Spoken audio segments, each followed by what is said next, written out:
मनाली और आसपास के गांव से आए भाई बहन, बुजुर्ग, बच्चों, ये मेरा ना जाने कितने जन्मों का पुण्य कर्म है जो आज मुझे सौभाग्य से ये दिन देखना पड़ा है। क्या मैंने कभी सोचा था कि जिस जगह पर मैं बचपन में आती थी और सोचती थी कि ये अद्भुत जगह कितनी सुंदर है और यहाँ के लोग कितने सुंदर हैं, कितने मिलनसार हैं और कितने भोले हैं।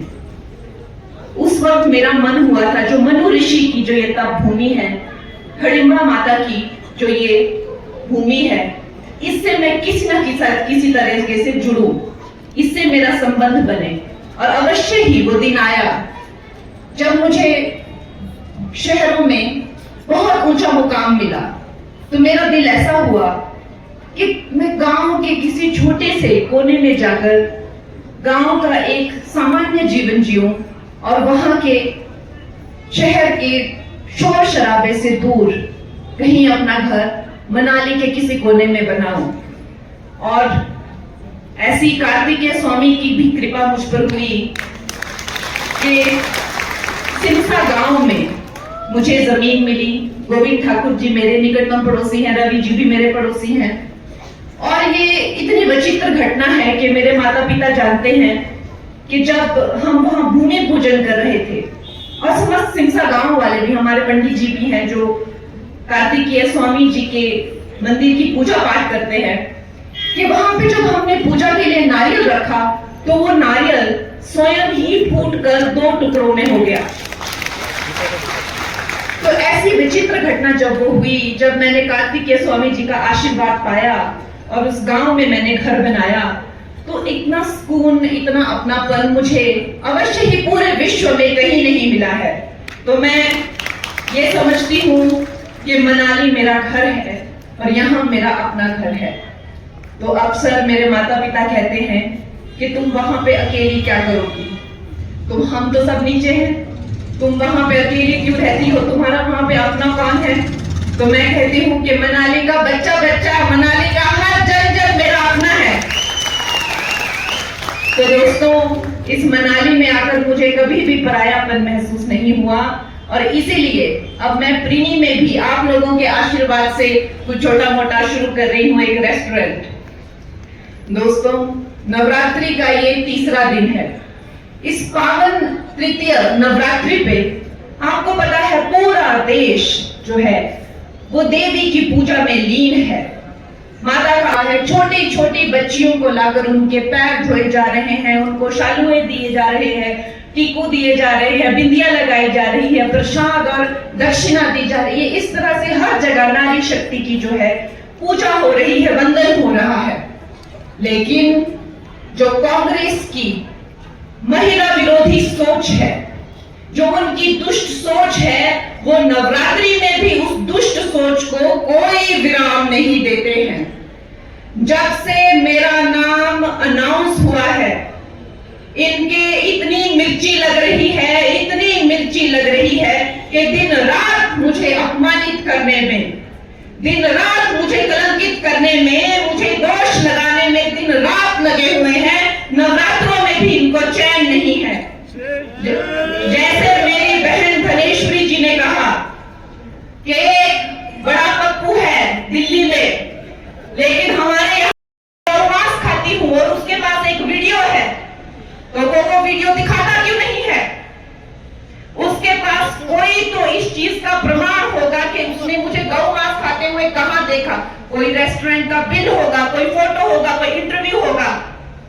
झूठा और एक नंबर का पलटूबाज है ये छोटा पप्पू। लेकिन आप इससे उम्मीद ही क्या कर सकते हैं जब इसका सीनियर बड़ा पप्पू कहता है कि हमें शक्ति का विनाश कर देना है। जो भी हिंदू धर्म की जो शक्ति है, देवी शक्ति जो है, उसका विनाश कर देंगे। तो जब बड़ा पप्पू ऐसे बातें करता है तो छोटे पप्पू से क्या उम्मीद की जा सकती है? छोटा पप्पू मुझे कहता है कि ये कलंकित है, ये अपवित्र है और इसको देवभूमि में आके पवित्र होना चाहिए। मैं उसको पूछना चाहती हूँ कि उसे क्यों लगता है कि मैं अपवित्र हूं? क्योंकि मैंने अपने बाप के नाम के, मां के नाम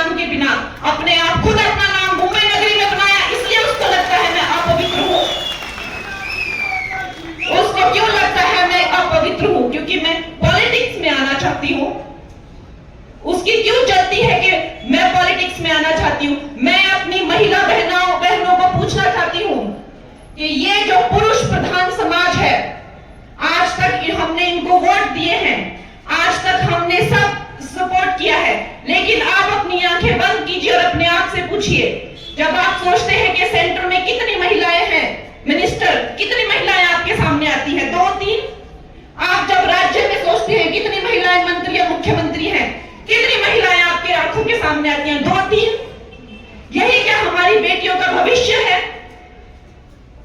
आज जब मैं पॉलिटिक्स में, ये पुरुष प्रधान समाज में, अगर आपके मनाली की बेटी, अगर आपके मंडी की बेटी अपना छोटा अस्तित्व ढूंढ रही है, अपनी छोटी सी जगह ढूंढ रही है, तो उसमें भी उन लोगों को मिर्ची लगती है। तो ये चाहते क्या है कि हमारी बेटियां पॉलिटिक्स में आए ही नहीं? क्या ये पॉलिटिक्स जो है सिर्फ और सिर्फ पुरुषों के लिए ही रह जाए? एक तरफ ये पुरुष हैं और एक तरफ हमारे मोदी जी हैं, जिन्होंने महिलाओं को 33% आरक्षण दिया पॉलिटिक्स के लिए। आज मैं ये सब पप्पुओं को, जो भी है, जो मुझे धमका रहे हैं, मैं चुनौती देती हूं कि ये तुम्हारे बाप दादाओं की रियासत नहीं है जो तुम मुझे डरा के धमका के यहां से बाहर भेज दोगे। ये नरेंद्र मोदी का नया भारत है। यहां एक छोटा सा गरीब मां का बच्चा जो चाय बेचता था रेलवे स्टेशन पर, आज वो इस धरती का, इस देश का सर्वोच्च नायक है, सर्वोच्च प्रधान है, सबसे बड़ा प्रधान सेवक है। ये वो भारत है। मैं गरीब घर की बेटी, मैं ये चुनाव जीतूंगी, लड़ूंगी और बार बार जीतूंगी।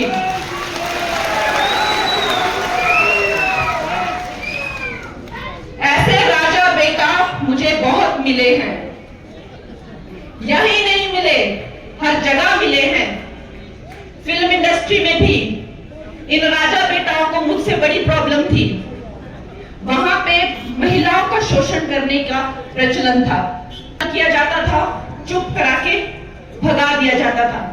इसके खिलाफ जब मैंने आवाज उठाई तो यही वंशवादी, यही परिवारवादी कुछ पप्पू जो शराब और ड्रग्स के नशे में धुत रहते हैं, इन्होंने मुझे डराया, मुझे धमकाया, यहां तक कि मुझे नोटिस भेजा और मुझे जेल में डालने की कोशिश की, लेकिन मेरा कुछ नहीं बिगाड़ सके। इन्होंने मुझे खत्म नहीं किया। मैंने अपनी फिल्मों से हीरो ही खत्म कर दिए।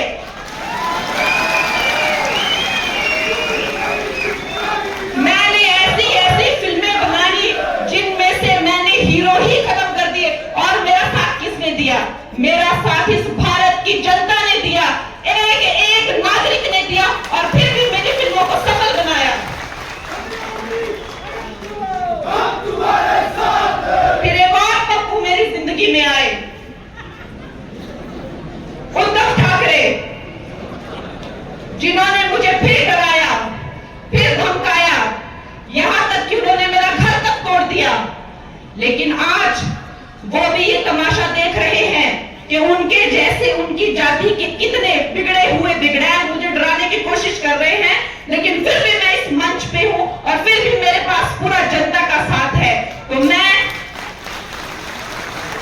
इस मनाली की धरती से, माता हडिम्बा की धरती से ये प्रण लेती हूं कि मैं यहां वापस आऊंगी, और आप लोग जब मुझे विजय बना के यहां वापस लाएंगे तो हम अपनी बेटियों के लिए और अपने समाज के लिए एक बहुत बड़ा उदाहरण बनाएंगे कि हमारी बेटियां हर क्षेत्र में लड़कों के साथ चलेंगी और बिल्कुल पीछे नहीं रहेंगी। मेरे प्यार, ये जो नया भारत है कितनी तेजी से विकास कर रहा है, कितनी तेजी से विकसित हो गया है, और हम अभी भी वही फंसे हुए हैं कांग्रेस के झमेलों में। अब ये बात गई, ये बहुत पुरानी बात है, ये कांग्रेस की बात बहुत पुरानी बात है। इनके झांसे में बिल्कुल मत आइए।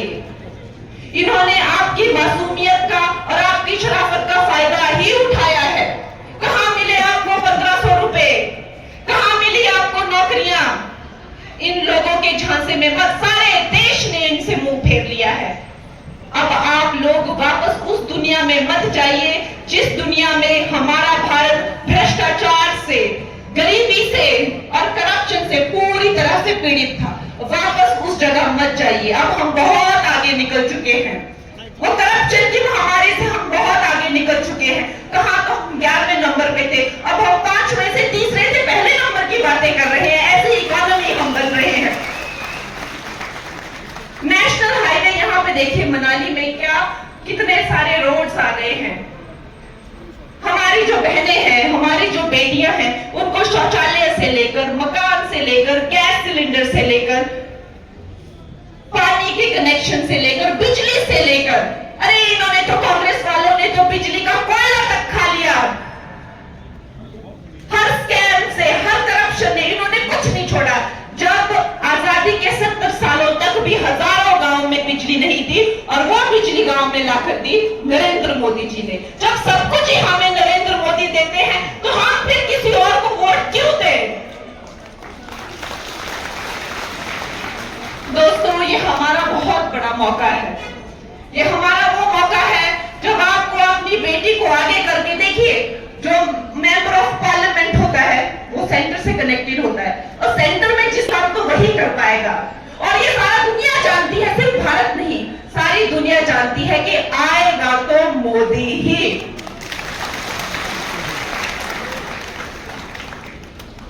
तो दोस्तों, जब हमें पता है कि आएगा तो मोदी ही, तो आपने अपनी सेविका को भी पूरा मौका देना है।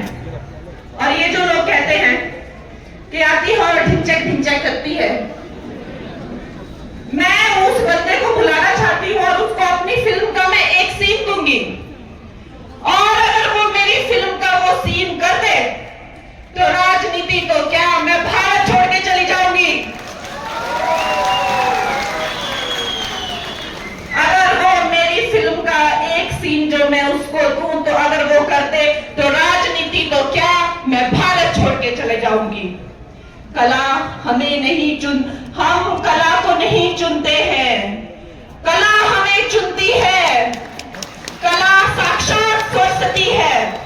सरस्वती को कोई नहीं छोड़ता, सरस्वती ही मनुष्य को छोड़ती है। तो वो मुझे क्या बताते हैं कि मैं क्या हूं? मैंने उनको चुनौती दी है। मुझे कहते हैं इसको क्या राजनीति आती है?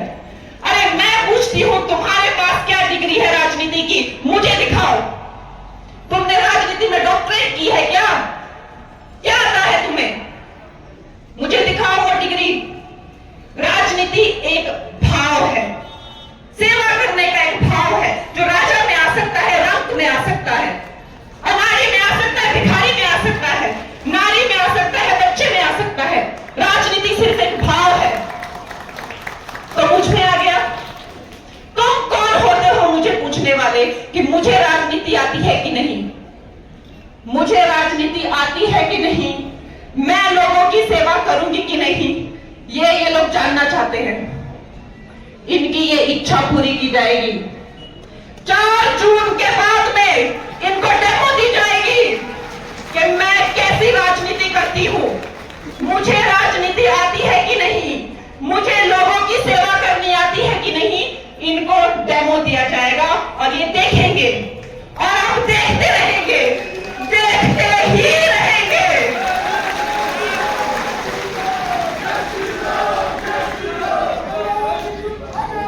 दोस्तों,